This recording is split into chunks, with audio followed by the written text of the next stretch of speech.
Hola, buenas tardes.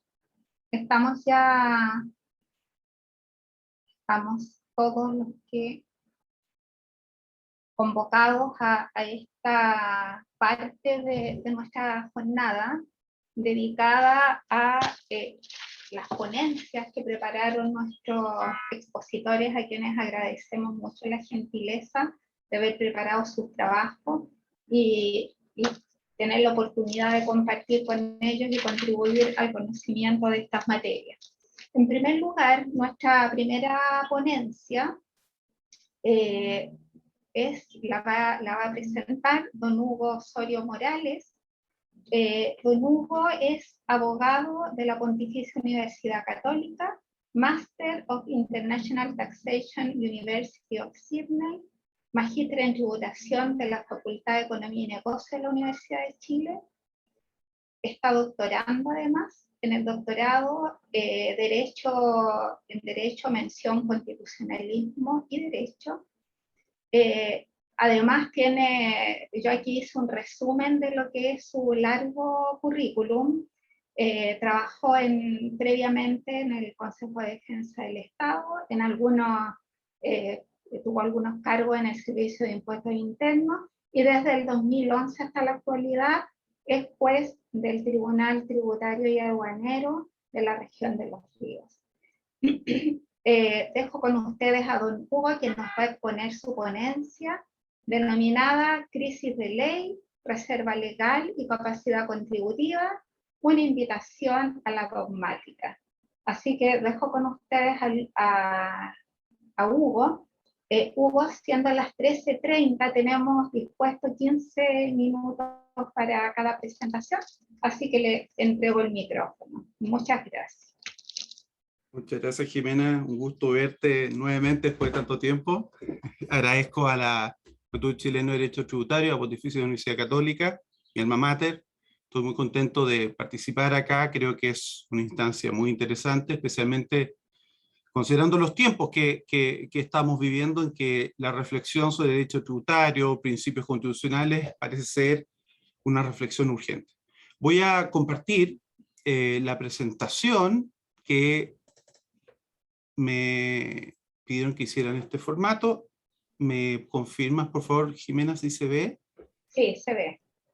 Perfecto. Este pequeño documento, breve documento, habla de la crisis de la ley, la reserva legal y la capacidad contributiva. La verdad es que los tributos, todos lo sabemos, no son fenómenos novedosos, acompañan a la civilización de sus orígenes, y siempre ha estado la intención de regularlo por el derecho, por normas jurídicas. La regulación actual nuestra normalmente reconoce como primero antecedente del siglo XIII a través del principio de legalidad, que parece ser fundamental, y en especial el principio de reserva tributaria. Muy sencillamente, los tributos los establece el legislador, la ley formal, el parlamento, nosotros mismos. Nos autoimponemos los tributos. Y lo primero que uno se plantea cuando ve esta pequeña, breve introducción ¿es así hoy cómo funcionan los sistemas tributarios? Y pareciera que no. Las prácticas tributarias, al menos en Chile, y no solo en Chile, pero hablemos en Chile, no suelen comenzar con la ley.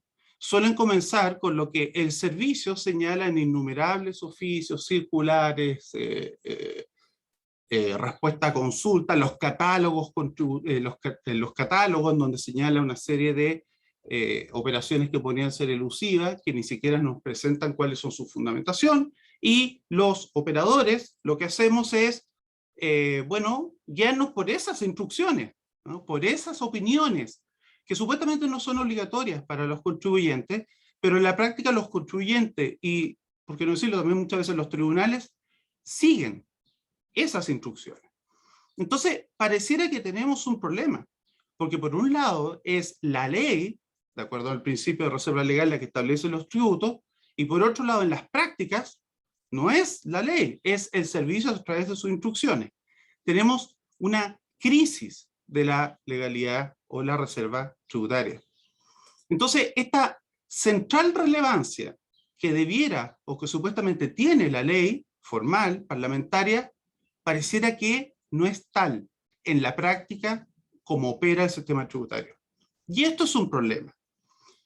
Podríamos decir, y para no ahondar más en esto, y retomando o parafraseando las palabras que señala Laporta en relación a otra discusión, que la ley se retira y la administración tributaria avanza al proscenio.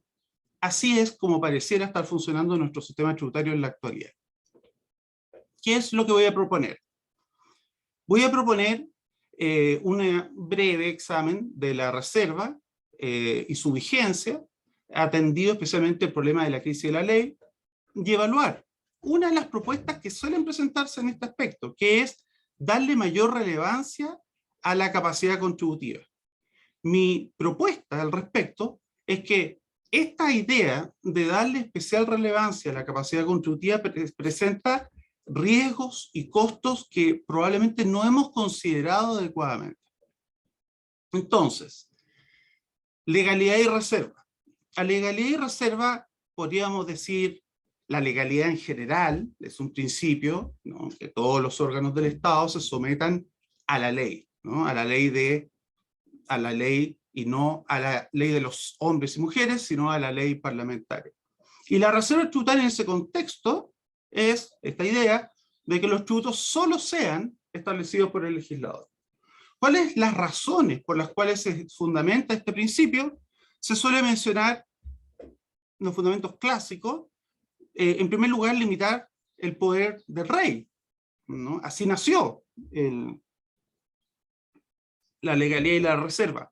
No queremos que el rey, el monarca, aplique impuestos sin nuestro acuerdo, sin que nosotros mismos nos lo fijemos. Pero además de esta limitación de ley, este es el segundo elemento. Queremos autoimposición. Somos nosotros mismos, a través de nuestros representantes políticos, los que deben establecer los tributos. Pero sucede que esta idea clásica empieza a verse sobrepasada. En primer lugar, podríamos decir, en términos poco llamativos, Locke se ve sobrepasado. Locke nos dice, mire, la propiedad yo no la tengo, no es realmente propiedad si me pueden privar de ella sin una ley, yo mismo no lo acepto. Pero Locke dice mucho más. Dice, y yo lo voy a aceptar en la medida en que eso me beneficie a mí, ¿no? Y esa idea de un tributo reducido, que se justifica por los beneficios que yo obtengo de ser parte de la sociedad, parece estar sobrepasada, porque los tributos ya no parecen tener esa pura función. Además, podríamos decir que Montesquieu está desbordado. Montesquieu, en esta idea de separación de poderes que nos resulta tan cara a los tributaristas, asumía que existía un parlamento con legitimidad democrática y un poder estatal, un monarca, que no tenía esa legitimidad y que había que restringir. Pero además que los tribunales, esos representantes de los grupos privilegiados, también habían que limitarlo. Y esa es la estructura básica, ¿no?, de nuestra idea liberal de legalidad. Pero no es así. Hoy los gobernantes son elegidos, ¿no?, y hoy los tribunales suelen entenderse de una función muy superior a esa voz que habla el derecho, ¿no?, esa voz inánime, que simplemente reproduce la ley, en los términos que se suele citar a Montesquieu. Por si esto no fuera poco, se suma a esta crisis los estados de bienestar. Resulta que esos estados pequeños, mínimos, que aseguran la paz social, la protección del derecho a propiedad y nada más, ¿no?, hoy ya no parece ser el estado que las sociedades contemporáneas entienden que debe existir. Hoy se entiende que existe un estado de bienestar que debe prestar una importante cantidad de bienes y servicios públicos que requieren un enorme financiamiento público. Entonces, ¿por qué tenemos la legalidad si esas razones que teníamos ya no son suficientes? Y las razones que se suelen dar actualmente es que, mire, la ley es importante, sí, también para restringir el poder del rey, sí, también para autoimposición, pero sobre todo, o al menos además, porque si es la ley la que fija los tributos, podemos pensar que, porque es ley, se va a establecer en un ámbito de debate con las mejores características epistémicas posibles, donde se logren los mejores resultados posibles, con el mejor asesoramiento. Y además, legitimidad. Si vamos a establecer tributos, esperamos que lo haga un órgano que representa todos los intereses de la sociedad y que esos intereses sean de alguna forma compatibilizados. Y esos dos clásicos y estos dos modernos serían los que sostienen el principio de legalidad. Pero eso, hoy, resulta sumamente difícil de sostener. Existe, escuchabas una presentación pasada, una ponencia, una tremenda crítica a los políticos. Los políticos quieren esto, los políticos quieren esto otro. Existe una enorme desconfianza hacia los políticos que son los que están en el Parlamento. Y no es solo eso. Incluso en materia penal, donde, y por favor, en ningún caso igualo legalidad penal y tributaria, pero incluso en materia penal, donde la legalidad tradicionalmente era muy importante, también hay una enorme crisis. Los dogmáticos y los estudiosos del derecho penal ya no confían tampoco en el legislador, porque hay populismo penal, porque tienen poca asesoría, y confían en los jueces para que introduzcan racionalidad en las penas y los delitos. Entonces estamos en un mundo muy distinto. Ahora, independiente de esta crítica a los políticos, que me parece que es una crítica que se autoinfiere un daño, porque son los políticos los que hacen las leyes, ¿no? Hay muchas y muy importantes causas por las cuales tenemos crisis de la ley. No son los políticos, solamente. Tenemos sociedades mucho más complejas, ágiles, dinámicas, de las que se podría pensar hace 200 años. Se ha abandonado la idea del juez autómata, ¿no? Que simplemente dice la ley sin interpretarla. Es difícil hoy sostener eso. Se ha tendido a reemplazar con esta idea del juez activista, que se siente vinculado a la ley solo cuando estima que la ley es justa, ¿no? Esta idea del juez activista. Y yo creo que principalmente en materia tributaria esto es muy importante, lo que García Enterría llamaba la motorización legislativa. Se dictan muchísimas leyes, demasiadas leyes, ¿no? Y en el caso nuestro, complementada por un cuerpo enorme de instrucciones del servicio que en la práctica es donde vamos a nosotros buscar que tribute y que no tributa. Entonces, tenemos una crisis de la reserva, una crisis de esta aspiración de que sean legisladores que establezcan los tributos. Y aquí hago un par de referencias de autores, Mazzone, habla de la declinación, y un autor español, la insoportable levedad e ingravidez de la reserva. Y la pregunta que se hacen los dogmáticos es, bueno, ¿y quién va a defender ahora, en este contexto, los principios del Estado liberal de derecho? Y aquí ha surgido una idea que parece seductora, la capacidad contributiva. No puedo desde luego aquí profundizar mayormente, pero lo que se señala es, y aquí está una interesante propuesta del profesor García Novoa, de que hay que ampliar el rol de la capacidad contributiva. La capacidad contributiva no es como se entendía antiguamente, sino algo mucho más importante. Es el guardián del Estado liberal, para evitar este crecimiento inorgánico de los tributos que tiende o puede ahogar las aspiraciones liberales. Entonces, lo que dice, de alguna manera, ha muerto el rey, ha muerto la reserva. Viva el rey, viva la capacidad contributiva. ¿Y por qué la capacidad contributiva tendría tanta importancia? García Novoa, desde luego, no identifica la capacidad legal y tributaria, tiene muy claro que son cosas distintas, pero sin embargo, busca analogía. Ambas serían partes del derecho de injerencia. Y como son parte del derecho de injerencia, la capacidad la legalidad fortalecida, habría que fortalecerla de alguna forma a través de la capacidad contributiva. Y a esto, en mi discusión, y muy brevemente, yo planteo algunos problemas. Primer problema, y muy brevemente. Esto es ingenuo, ¿no? En materia penal, puede que también sea ingenuo, pero al menos quizás es posible, porque todos los delitos pasan por un juez. En materia tributaria, no todos los tributos pasan por un juez. El tributo es un sistema masivo. Todos somos contribuyentes, no todos somos delincuentes. Hay otro problema de ingenuidad, creo acá.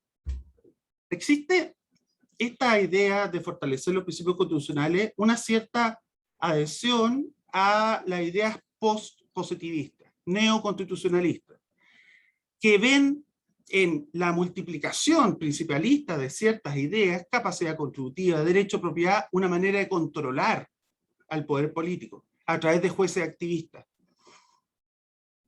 ¿Es posible que esos jueces participen de esa forma obviando en la legalidad? Personalmente creo que no. Ahora, si no es posible, y me parece a mí bastante evidente que no es posible, ¿es solo ingenuidad o hay algo más? Porque esto genera instancias de litigación. Yo puedo litigar diciendo que se ha infringido la capacidad contributiva. Y es posible que gane un caso, pero un caso. La segunda razón por la cual hay que considerar cuidadosamente esta propuesta es que tiende a difuminar el desacuerdo político. Los tributos, nos guste o no, generan desacuerdo político. Y la instancia que los estados democráticos han establecido, que son aquellas donde se resuelven estos desacuerdos políticos, es el parlamento, el sistema político, no los jueces, ¿no? Me parece aquí que esta idea de generar la capacidad constitutiva como guardián del Estado liberal, lo que hace es reducir o intentar reducir el desacuerdo político, pero más importante de todo, la responsabilidad política. Y en tercer lugar, yo diría que quizás la más importante, el pospositivismo en sus versiones principalistas, neoconstitucionalistas, tiene un problema, la inflación de los principios. Y la inflación de los principios no solo porque se multiplican los principios, sino también se multiplica la forma en que se aplican. Ya no se trata, bajo estas lecturas, que el Tribunal Constitucional o que tenga el control constitucional concentrado diga si algo es constitucional o no. Se trata además que los jueces de primera instancia apliquen directamente la Constitución. Y si hacemos eso, se genera un grave problema de disolución del sistema tributario. Y desarrollo dos casos que aquí no puedo desarrollar. Termino, porque sé, antes que doña Jimena me rete, que me quedan 30 segundos. Cuando los dogmáticos tendemos a decir, dado que la reserva está en crisis, debemos buscar otro principio, creo que lo que están haciendo es, como dicen los anglosajones, pero lo dicen de otra forma, lanzando la guagua con el agua sucia.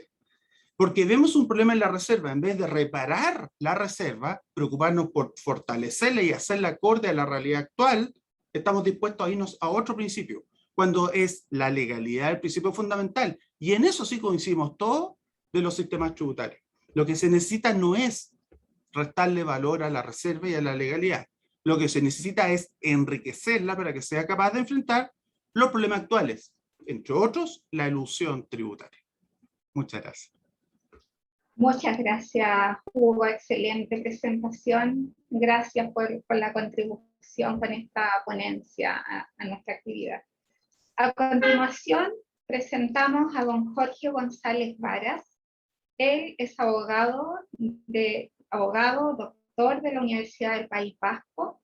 Es director de la carrera de Derecho en la Universidad Aconcagua, Campus Machalí. Es docente de Ética y Derecho Civil y consejero del Colegio de Abogados de la región de O'Higgins.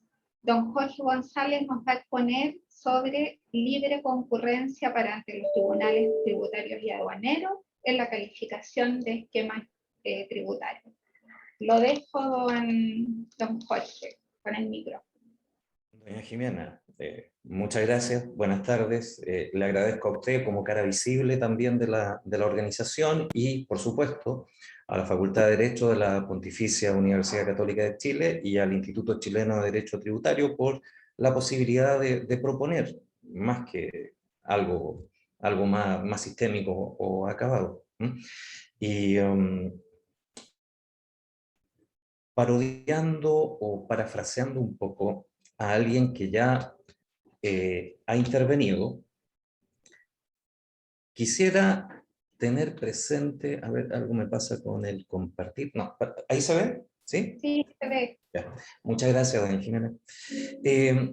Alguien ya señaló que efectivamente el Estado de Derecho es un Estado o una institución, una creación humana que subsume valores, que tiene un contenido que puede variar en términos más específicos dentro de cada sociedad, pero en términos generales estos recogen planteamientos con cierto universalismo, o al menos alguna aspiración de universalismo. En ese contexto es que he planteado que, o quisiera proponer que los diferentes sistemas tributarios requieren cumplir con algunos requisitos, y hay uno que lo vinculo con la simplicidad, que es precisamente la certeza jurídica y la seguridad jurídica. Esta simplicidad precisamente permitiría al contribuyente y a los ciudadanos en general el tener algún grado de certeza, de seguridad sobre sus comportamientos tributarios eventuales o efectivos. Para ello, una parte relevante, a propósito de lo que decía don Hugo en la parte anterior, que mencionó la elusión y el intento de estrechar las brechas que produce la elusión tributaria. Para ello, tenemos en el caso nacional una estructura bien especial, toda vez que hay un carácter preventivo por el ente fiscalizador en que analiza ciertos esquemas tributarios, pero concordando también con don Hugo, no da mayores razones, y tanto es así que cada vez que define un esquema de organización económica como eventualmente tributario, lo hace acompañado de una frase bien interesante, que es, comillas, cito, podría evaluar el servicio la aplicación de la norma general antielusiva basado en que el esquema buscaría preeminentemente beneficios fiscales, reduciendo la carga tributaria. Y efectivamente, con esa frase que coloca prácticamente todos los esquemas que analiza, da por el suelo con esta necesidad de simplicidad primero y segundo de seguridad jurídica, tanto para el contribuyente como para aquellos ciudadanos que pudieran no serlo de manera directa, pero sí indirectamente. Y desde esa perspectiva, esta calificación administrativa previa coloca en una determinada sede estos casos, y por si fuera poco, en el propio Código Tributario, cuando se establece el sistema de la norma general antielusiva y se establece que en el 160 bis del Código Tributario, no obstante la posibilidad que tiene el director del servicio de recurrir a los tribunales tributarios y aduaneros para que se califique si en el caso particular ha habido abuso de formas jurídicas o de simulación, se agrega que, no obstante lo anterior, podría de todas maneras el ente fiscalizador aplicar las otras herramientas de fiscalización que propone, lo que en el decir de un colaborador en la universidad, que es el juez tributario de acá de Rancagua, don Gonzalo Trabuco, coloca una suerte de cortapisa a la operativización de este mecanismo, es decir, solo si el Servicio de Impuestos Internos lo estima, vamos al Tribunal Tributario y Aduanero.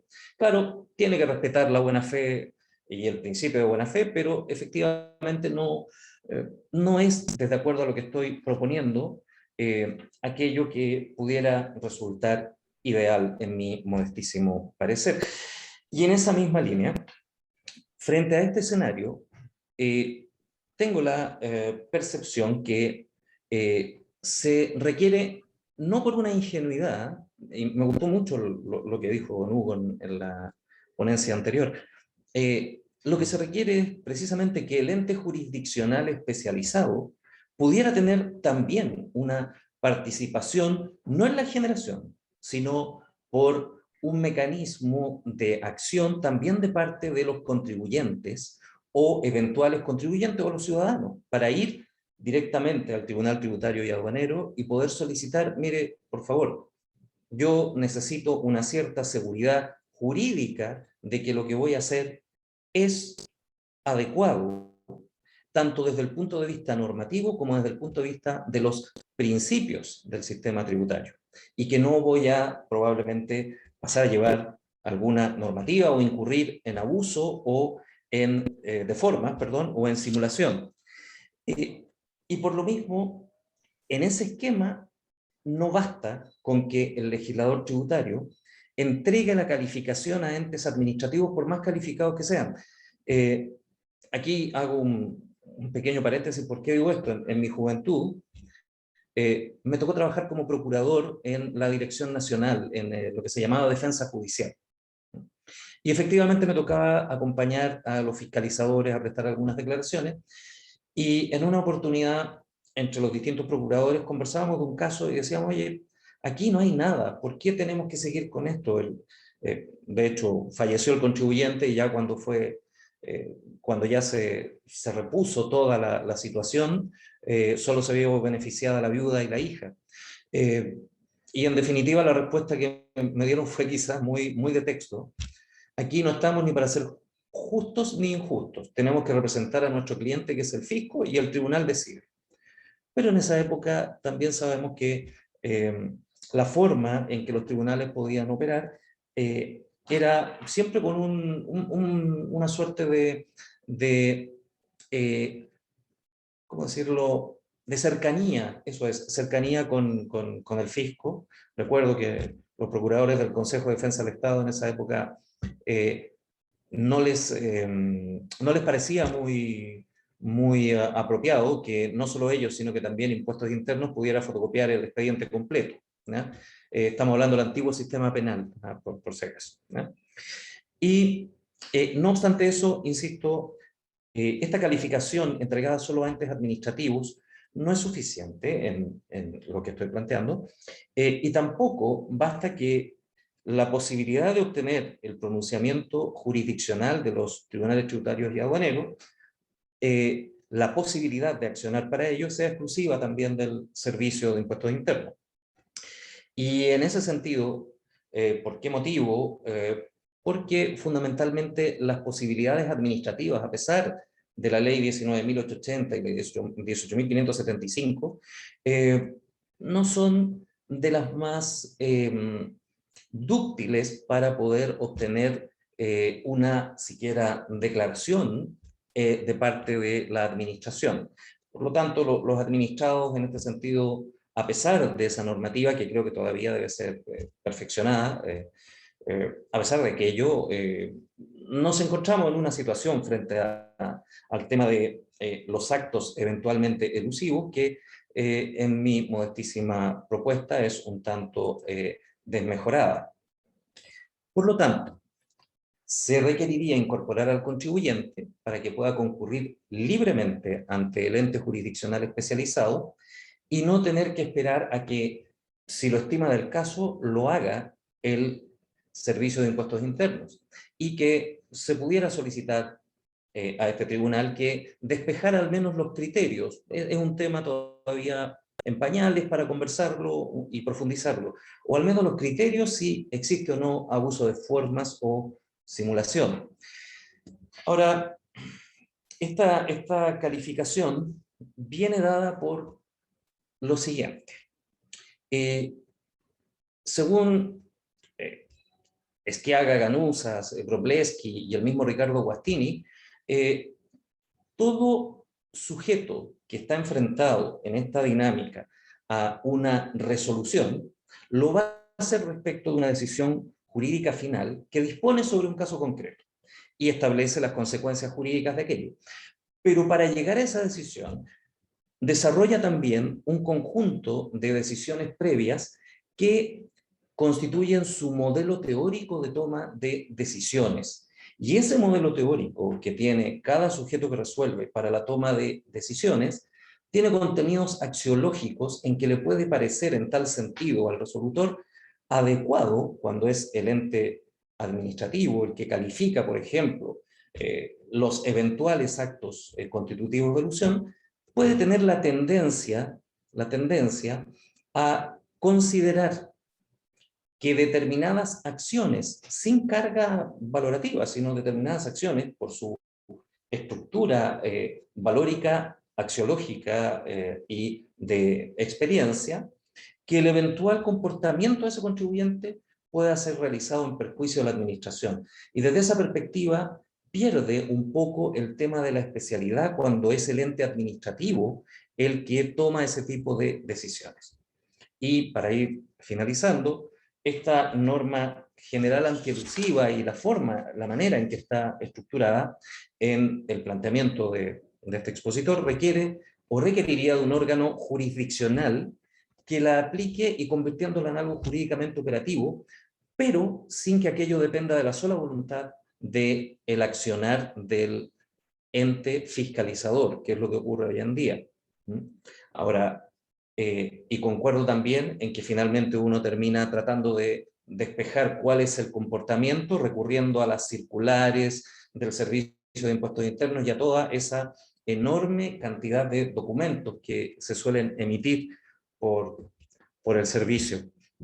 Ahora bien, esto que planteo tiene como fundamento que, ya lo he señalado, el órgano jurisdiccional, tanto en sus decisiones previas como en su decisión final, tiene que aplicar ciertos criterios valorativos que corresponden a este modelo teórico jurídico y que considera axiológicamente válido cada sociedad. Y eso eventualmente debe estar reflejado por el Parlamento o por el Poder Constituyente en sus distintos textos normativos.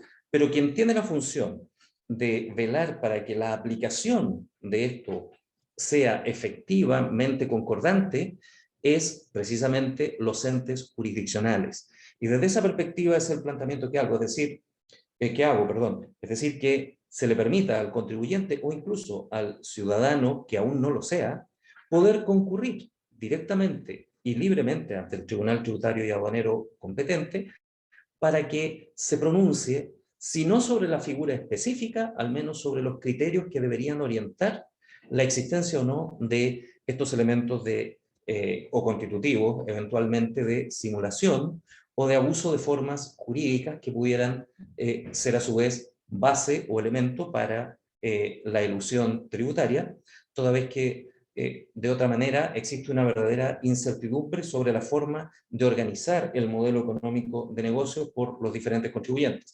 Al menos es lo que me ha correspondido conocer en algunos casos en la región.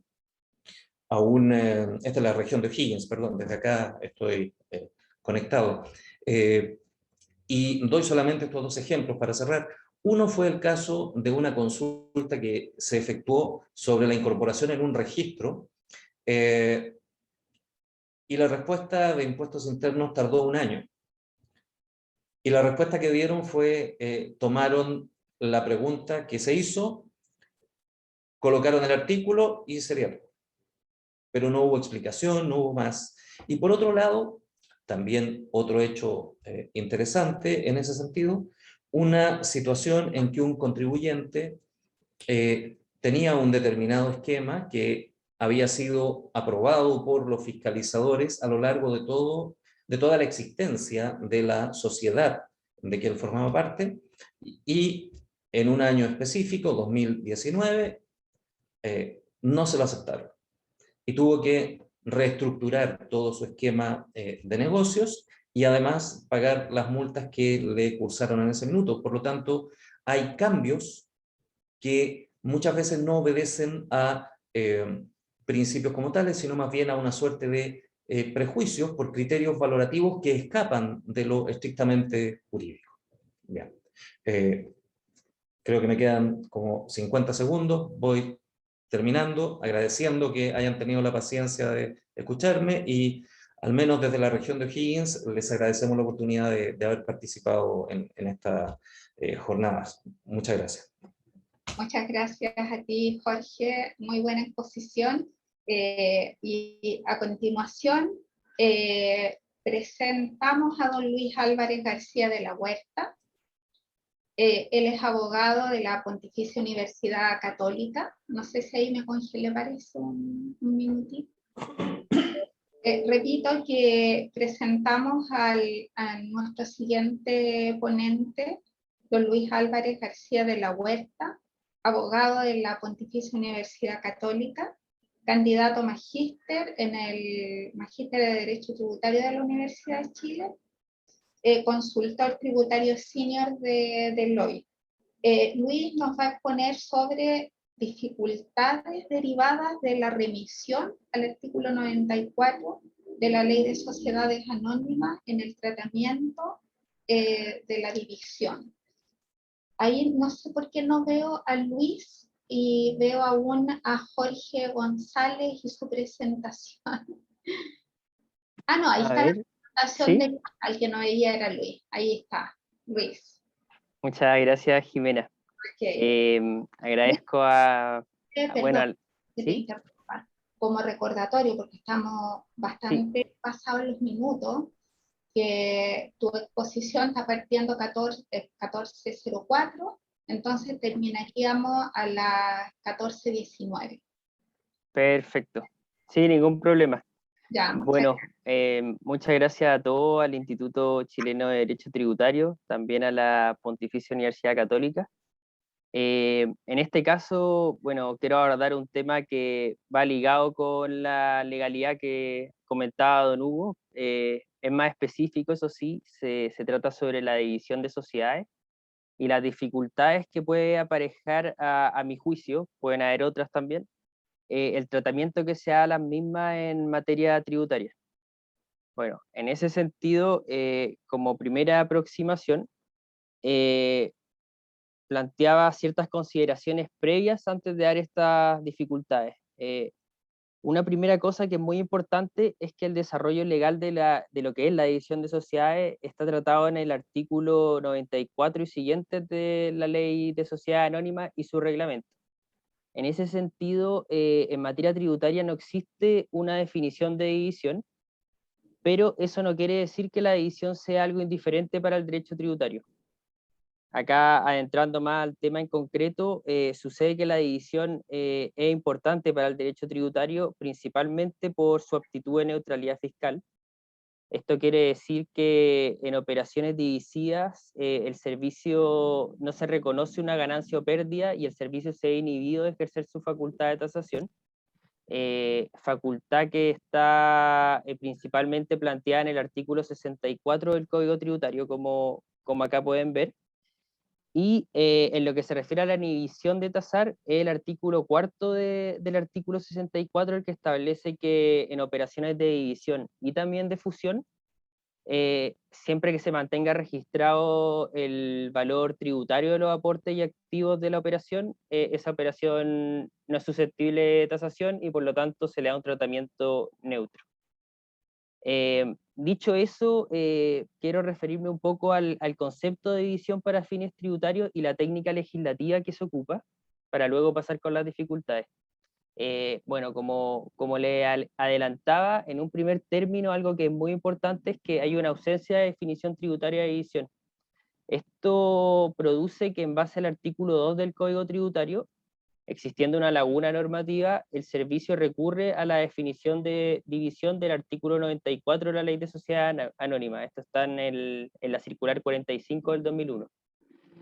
Y así como podemos ver esta definición que acá está copiada, bueno, a grandes rasgos se refiere a la división de una sociedad anónima en que se distribuye una parte del patrimonio entre sí, es decir, en la sociedad anónima escindida o dividida, y una más sociedades anónimas que se constituyen al efecto, correspondiéndole a los socios accionistas de la sociedad dividida la misma proporción en el capital de cada una de las nuevas sociedades que aquella poseían en la sociedad que se divide.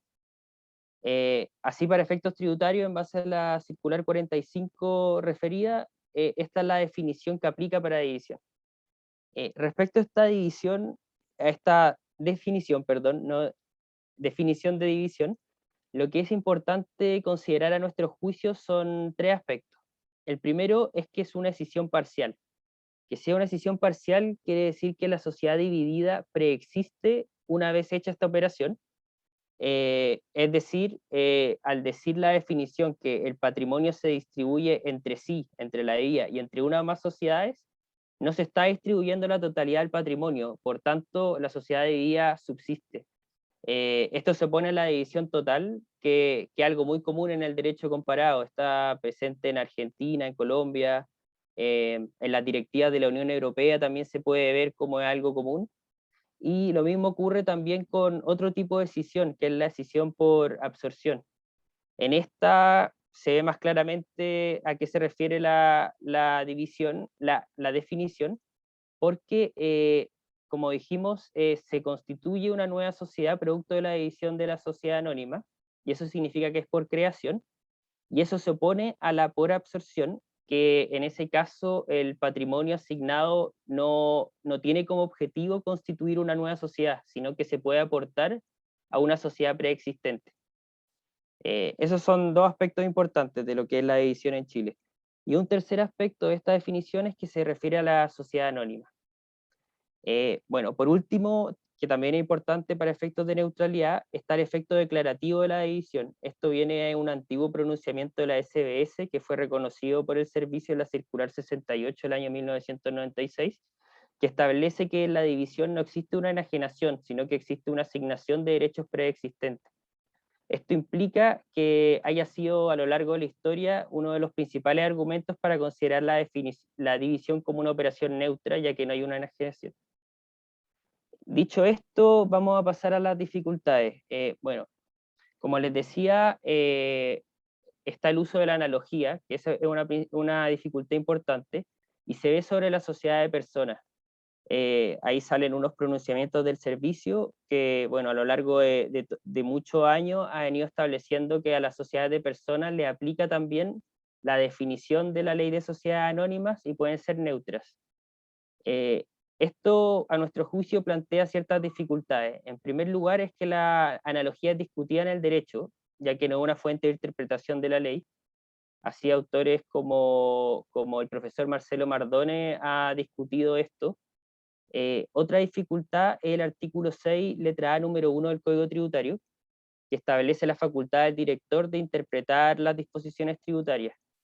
Acá habría un tema, ya que al aplicarse la definición de la ley de sociedades anónimas que aplica para la ley de sociedades anónimas a las sociedades de personas, se podría discutir que hay una aplicación analógica y por tanto no sería una interpretación, ya que como dijimos la analogía es una fuente de creación de derecho más que viene a suplir una laguna, más que una interpretación que determina el verdadero sentido y alcance. Y por último, profundizando en la analogía, también cabe decir que la analogía en el derecho tributario, y acá se liga con el principio de legalidad, es sumamente resistida. Es así como el mismo Tribunal Constitucional ha reconocido esto en una sentencia del año 2007, lo hace en base a los impuestos y a las exenciones, que acá la tasación quizás no va ligada directamente a los mismos, pero igual lo consideramos una dificultad, ya que siempre a grandes rasgos se ha establecido que en el derecho tributario incluso la interpretación extensiva es discutida, y acá estamos en el campo de la analogía, que va más allá de una interpretación extensiva. Pasando a la siguiente diapositiva, una segunda dificultad que vemos es el efecto declarativo de la división. Como les mencionábamos, la división tiene un efecto declarativo, que ese ha sido el principal argumento de neutralidad tributaria, que se fijó esto en la Circular 68 de 1996, tomando como base un antiguo oficio de la SBS del año 1996. Para ejemplificar un poco este efecto declarativo, creo que es muy interesante tomar un ejemplo en el caso de los inmuebles. En el caso de los inmuebles, cuando hay una convención o un contrato para transferir el dominio, normalmente ese contrato, como podría ser una compraventa, es el título para transferir el dominio, pero el modo es la inscripción en el conservador de bienes raíces. Es decir, se requiere inscripción para que el inmueble se transfiera. En el caso de la división eso no ocurre. Como tiene un efecto declarativo, la Corte Suprema ha fallado en una sentencia del 6 de enero del 2016, que en estos casos la sola división transfiere el dominio a la sociedad que se crea, y esto es algo que es importante, ya que no se requeriría la inscripción en el conservador, y esta solo tendría por fin mantener la historia de la propiedad raíz, es decir, la inscripción en el conservador no transfiere el dominio, sino que es solo una medida de publicidad. Entonces, ¿dónde está la dificultad acá? La dificultad está que el artículo 19, número 24 de la Constitución, establece la legalidad de los modos de adquirir el dominio. Es decir, los modos de adquirir el dominio tienen que estar establecidos en la ley, que ahí está como principal norma el artículo 588 del Código Civil, a lo que se añade la ley. Y en lo que es la ley, el modo de adquirir el dominio es la definición del artículo 94 de la Ley de Sociedades Anónimas. Es decir, hay un modo de adquirir el dominio para la división de sociedades anónimas respecto a otras sociedades anónimas, pero ¿qué pasaría en el caso de una sociedad de personas, como podría ser una sociedad de responsabilidad limitada? En ese caso habría una laguna y se estaría, por así decirlo, quebrantando esta legalidad de los modos de adquirir el dominio, que a nuestro juicio igual plantea un problema, ya que esta misma legalidad es algo que ha sido reconocido por la Constitución en el artículo 1924 y también por el Tribunal Constitucional. Ahí hay un fallo que es el 115 del 1990. Y ya más avanzado en la presentación, una tercera dificultad que encontramos que es importante es una controversia que podría haber entre el derecho corporativo con el tributario. Como les señalaba, la definición de la Ley de Sociedades Anónimas es una definición que establece una escisión parcial por creación, parcial porque la sociedad de día subsiste, y por creación porque se constituye una nueva sociedad, y se opone a lo que es la escisión total y la escisión por absorción. En ese sentido, algo que nos genera y nos plantea una dificultad es que en el caso de las sociedades de personas, como no tienen una definición de división como el artículo 94, bien podría pensarse que podrían atender a una definición técnica de definición que comprenda la total y la por absorción y también ser considerada neutra por el servicio. Pero bajo las interpretaciones sostenidas, eso no es algo que aplique. Y por otro lado, cabe preguntarse si esta supeditación al interés corporativo tiene mucho sentido. Como les decía, para que una operación sea neutra tiene que considerarse división del artículo 94 de la Ley de Sociedades Anónimas, pero cabe preguntarse si esto tiene sentido, porque la principal norma que establece la neutralidad tributaria de la división es el artículo 64, inciso cuarto del Código Tributario, y esa norma lo establece para las divisiones y las fusiones. Entonces, por ejemplo, si uno quisiese efectuar una escisión total, perfectamente podría hacer una escisión de la Ley de Sociedades Anónimas, en que se constituye una sociedad y subsiste la dividida, y posteriormente fusionar la sociedad constituida con la dividida, absorbiéndose la dividida. En ese supuesto se lograrían los mismos efectos económicos que una escisión total, por medio de más pasos, siguiendo la división de la Ley de Sociedades Anónimas y la fusión de la Ley de Sociedades Anónimas, pero en definitiva resultaría en un mismo efecto económico. Lo mismo se podría decir sobre la escisión por absorción, es decir, en ese caso, en cambio de dividir una sociedad y aportarse el patrimonio a una empresa preexistente, bien podría constituirse una sociedad con una división del artículo 94 de la Ley de Sociedades Anónimas, y después esa sociedad constituida ser absorbida por una preexistente en base al artículo 99 de la Ley de Sociedades Anónimas mediante una fusión por incorporación. Entonces, estos ejemplos dan para pensar si el interés corporativo debería estar por sobre el tributario para fijar una neutralidad tributaria, ya que muchas operaciones se pueden realizar del mismo modo, obteniendo resultados equivalentes. Bueno, en base a eso, como conclusiones, creemos que sería conveniente que existiera una definición de división en materia tributaria. Esto permitiría un mayor sustento interpretativo al servicio, ya que, como decíamos, el director del servicio está facultado para interpretar disposiciones tributarias, y en este caso, la Ley de Sociedades Anónimas no sería propiamente una disposición tributaria. Y por otro lado, es inevitable recurrir al campo de la analogía para subsanar esta situación para las sociedades de personas. Entonces, y como dijimos, al escapar la analogía al campo de la interpretación, esto plantearía un problema. Y también bueno, esto mismo que les decía, que la analogía no constituye un mecanismo de interpretación de la ley. Ya finalizando, en lo que respecta a la división como modo de adquirir el dominio, si bien el servicio a través de la SBS ha sostenido que hay una adjudicación de derechos preexistentes, esto solo ha sido consagrado a nivel administrativo. Finalmente, el artículo 64 que establece que las divisiones son neutras, más allá de si exista o no enajenación, y lo que interpreta la circular 68 de 1996 y los oficios que se dictan, van en esa misma línea. Por lo tanto, esto a nuestro juicio no requeriría una modificación legal ni nada por el estilo. Y finalmente, en lo que se refiere al contenido de una definición tributaria de división, creemos que requiere mayor análisis, pero sería bueno que si hay una definición, incluya a las sociedades de cualquier tipo, ya que es como así funciona en la práctica, y no solo a las sociedades anónimas, que es el caso del artículo 94, y siempre teniendo en vista si es preferible supeditar el fin corporativo de la sumisión a una ley corporativa como es la ley de sociedades anónimas, o un fin tributario que buscaría regular efectos económicos que sean similares o equivalentes. Eso es, muchas gracias.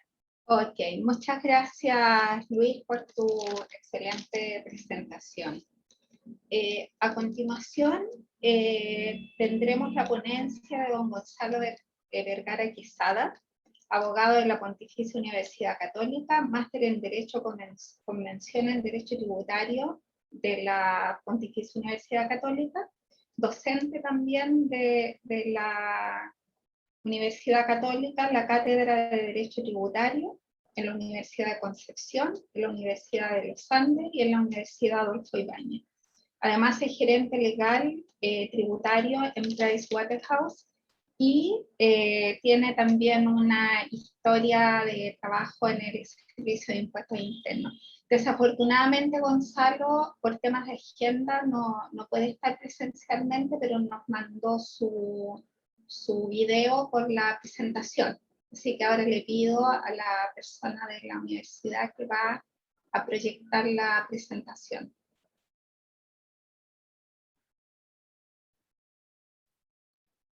Primero quiero agradecer al Instituto Chileno de Derecho Tributario por esta oportunidad de hablar de un tema que es tan interesante.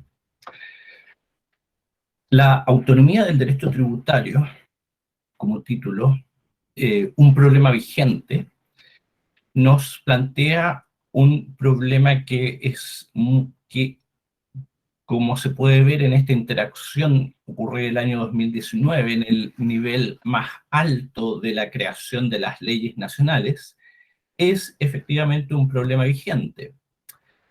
En el 2019, durante la discusión de una ley, esencialmente un diputado acusa al ministro de Hacienda de la época de estar queriendo hacer primar por sobre las leyes tributarias las normas del derecho común. El ministro en su defensa responde que no están tratando de hacer primar una ley sobre la otra, sin dar una explicación mayor, ni aparentemente ninguno de los dos comprende de manera más profunda cuáles son las implicancias de este problema de la autonomía y de la integración de los vacíos del derecho tributario. Bueno, este problema parte hace ya más de 100 años todos consideramos que está prácticamente superado, pero como pudimos ver, no lo está. En esencia, se inicia en Europa Central, donde un autor, analizando el derecho del Imperio Austríaco tardío, que en esencia se trataba de una monarquía en la cual existía prácticamente un autócrata que gobernaba por derecho divino y el Parlamento tenía un carácter meramente asesor en la producción de las leyes. Y por eso y otros motivos se concluye que el derecho común no puede integrar el derecho tributario. este problema se traslada luego a Alemania, donde en 1919 se establecen ciertas reglas particulares de sobreinterpretación de la ley y las que dan paso a una teoría relacionada con este llamado enfoque económico, en el cual se sostenía que las leyes tributarias tenían una especie de naturaleza especial, por lo que ellos debían tener una interpretación que era económica. Esta aproximación económica cayó en desgracia después de la Segunda Guerra Mundial, debido a que había sido una herramienta preferida por el gobierno nacional socialista para cometer una serie de abusos respecto de los contribuyentes. Por lo mismo, entre los años 40 y 50, esta teoría es completamente abandonada y desacreditada en Alemania, y actualmente la doctrina alemana considera que la ley tributaria se aplica respecto a elementos patrimoniales, es decir, económicos o patrimoniales, de las relaciones de las personas, y esas relaciones de las personas están reguladas por el derecho común. Por lo mismo, siempre consideran que cuando existen términos que tienen una definición en el derecho común, actualmente en Alemania esa es el sentido que se les da. Es decir, cayó toda esta teoría en desgracia completamente en el país que la originó. En Chile, en particular, tanto antes como después del Código Tributario, siempre la administración fiscal fue integrando los vacíos del derecho tributario con las normas del derecho común, lo cual tiene una utilidad evidente, como vamos a ver en esta presentación. En el caso de la autonomía existen casos en los cuales es completamente justificada. Por ejemplo, en el caso de la empresa individual o en el caso de los registros empresariales, debido a que estas instituciones no tienen algún referente en el derecho común. Por lo mismo, es apropiado que tengan un desarrollo completamente autónomo dentro de la ley tributaria. Ahora, el problema se produce justamente cuando existe algún vacío en la ley tributaria sin que exista normativa común a la cual recurrir. Entonces, justamente en estos casos, especialmente en el caso de los registros empresariales, si todos recordarán, en la primera época del Fondo de Utilidades Tributarias, no existía una regulación detallada en la ley, por lo mismo el vacío de las leyes debía ser llenado mediante interpretaciones administrativas, que no tenían en rigor ningún referente normativo. Existen casos también de autonomía injustificada. Esta autonomía injustificada normalmente produce concursos de normas que no se resuelven de manera satisfactoria.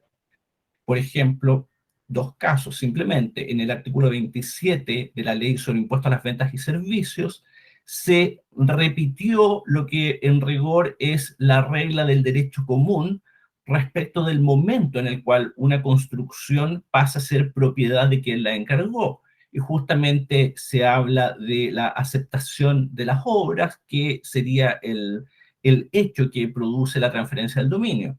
Y esencialmente, si analizamos la jurisprudencia administrativa que se había basado antes de eso en el derecho común, más o menos se llega a la misma solución.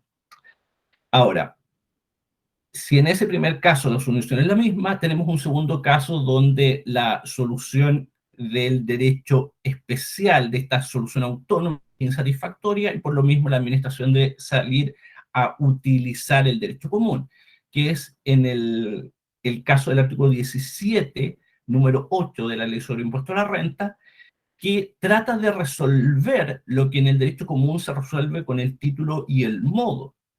Y esencialmente esta norma establece que la adquisición y enajenación de los bienes que están comprendidos en ese número se entenderá que ha ocurrido desde el contrato, instrumento u operación. Contrato es un acuerdo de voluntades, instrumento es un documento que da cuenta de un hecho, un documento escrito, y operación en rigor usado en ese contexto también se está refiriendo a un contrato. Entonces, justamente en rigor no resuelve el problema del título y el modo, porque el contrato podríamos presumir que lo que intenta hacer es que se entiende que la enajenación ocurre en el momento en que las partes se ponen de acuerdo, pero justamente como hay una referencia al instrumento, en realidad no se puede resolver adecuadamente este problema, y por lo mismo la misma norma hace una referencia al modo de adquirir los inmuebles para evitar aparentemente problemas mayores, pero el Servicio de Impuestos Internos tiene que recurrir al derecho común en el caso de la sucesión por causa de muerte, o en el caso de las acciones crías. Por lo mismo, justamente es una regulación claramente extremadamente imperfecta. Ahora, la gran dificultad que enfrenta el derecho tributario respecto para una aplicación autónoma es justamente establecer parámetros objetivos dentro de la ley, porque podemos ver los ejemplos en el derecho nacional que cada vez que se establecen lo que son en rigor conceptos jurídicos indeterminados en las leyes tributarias que no tienen un referente en el derecho común, como la habitualidad, el gasto necesario, los inmuebles con instalaciones que permitan una actividad comercial o industrial, al cual se agregó lamentablemente esta suficiencia del amoblado, o agotar prudencialmente los medios de cobro, debido a que en todos esos casos no se establecen parámetros objetivos dentro de la ley, es finalmente el Servicio de Impuestos Internos el que debe determinar los elementos esenciales del hecho grabado, lo cual justamente es una ofensa bastante grave para el derecho constitucional. Ahora, existen casos justamente donde podemos ver cómo la integración es bastante más satisfactoria que estos intentos por crear normas autónomas. Por ejemplo, en el caso del domicilio, que justamente tiene un componente que es un elemento psíquico que no puede ser constatado. Por lo mismo, debe ser presumido a través de otros hechos. Y justamente las presunciones, al ser medios de prueba, deben ser creados por la ley o por el juez, pero no deben ser creados por la administración. Por lo mismo, debido a que todos estos hechos base para poder establecer la intención del contribuyente están establecidos en el Código Civil, llegamos a una solución satisfactoria. Algo similar ocurre en el caso de la nulidad de los actos administrativos, perdón, de los actos de los contribuyentes, en cuyo caso justamente se requiere una sentencia judicial que la declare. Por lo mismo existe un momento en el cual existe claridad respecto de la nulidad, previo a un procedimiento de lato conocimiento.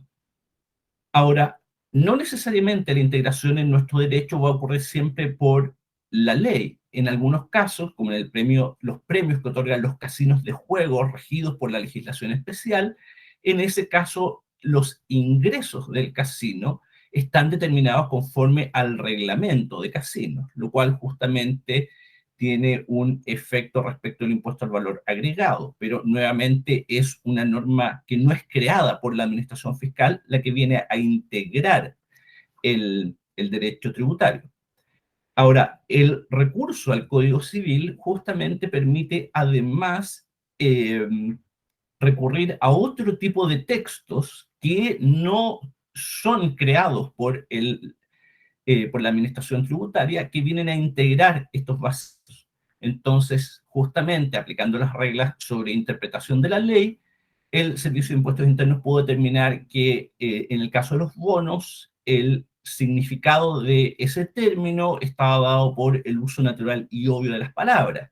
En el caso de los libros digitales, justamente pudo determinar que ellos estaban exentos del impuesto adicional, producto del análisis de la historia de la ley, y en el caso de la agencia de negocios, logró, recurriendo al concepto de la equidad natural, permitió que la doctrina integrara los vacíos del derecho tributario. Entonces, en todos esos casos, justamente la administración no actúa de manera arbitraria y actúa justamente sobre la base de textos que ella no los ha creado, es decir, ella no está estableciendo la política fiscal.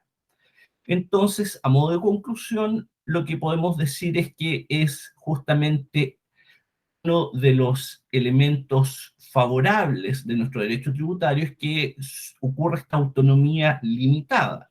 Y esta autonomía limitada permite que una parte importante de los casos en los cuales existen vacíos en las leyes tributarias sean llenados con otras normas de rango legal. Además, esta autonomía limitada evita el concurso de normas, es decir, evita tener que compatibilizar regulaciones paralelas para un mismo hecho, y reduce la posibilidad de un actuar arbitrario de la administración que debe recurrir a un concepto que ella no crea, y por lo mismo ella no establece la política fiscal. En cambio, en los casos cuando se intenta aplicar una autonomía que no es limitada, el principal problema en nuestro derecho tributario ha sido esta creación de conceptos jurídicos indeterminados, sin que existan parámetros de ley que permitan una aplicación objetiva, lo cual termina provocando una serie de problemas muy graves, entre los que se encuentra que es el director del Servicio de Impuestos Internos quien debe establecer lo que en rigor son políticas de Estado, políticas que debería establecer el Parlamento. Por ejemplo, si el arrendamiento de un inmueble está grabado o no. Y supone el absurdo de, en el caso de una autonomía ilimitada, de tener que establecer regulaciones paralelas respecto de todo, de las reglas civiles, de las reglas comerciales, de las reglas sanitarias sobre libre competencia, entre otras. Bueno, espero que esta reflexión sea de utilidad y solo me queda agradecer al Instituto por esta posibilidad. Muchas gracias. Muchas gracias, Gonzalo, por tu exposición. Aviso que a las 15:15 nos reconectamos con la sala principal, cuyo link está compartido ahí en el chat, y continuamos a esa hora puntualmente con el siguiente panel que va a tratar sobre el impuesto al patrimonio. A contar de este momento hacemos una pausa porque estamos un poquito pasados en la hora y nos vemos a la tarde. Muchas gracias.